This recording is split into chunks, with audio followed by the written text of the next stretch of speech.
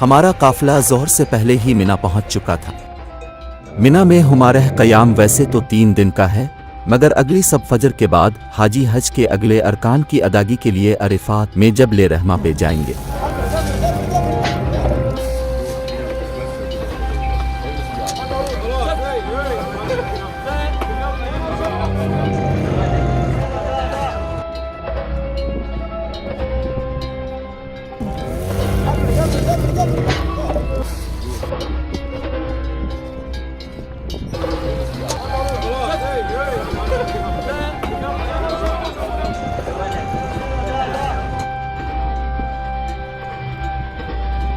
हाजी मिना के मैदान में जमा होने लगे।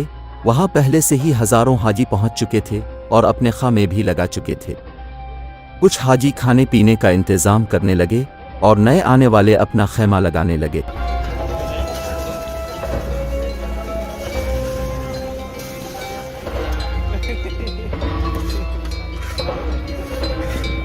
देखते ही देखते हद्दे निगाह तक हाजी ही हाजी नजर आने लगे। उस वक्त यहाँ दुनिया भर से तकरीबन 20,000 हाजी मौजूद थे। इसके बाद खाने का इतना बड़ा लंगर लगा जो आज से पहले कभी ना देखा था।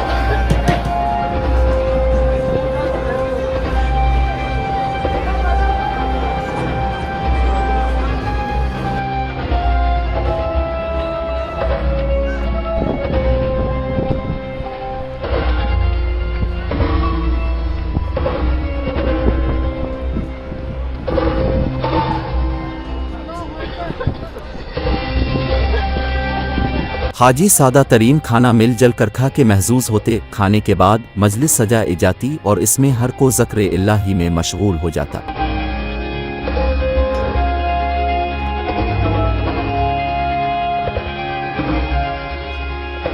आपको ये जानकर हैरानगी हो कि यहाँ पानी जुबैदा की नहर का है।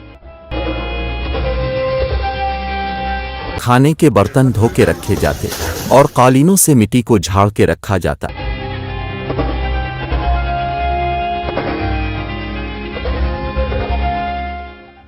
अल्लाहु अकबर अल्लाहु अकबर अल्लाहु अकबर ला इलाहा इल्लल्लाह।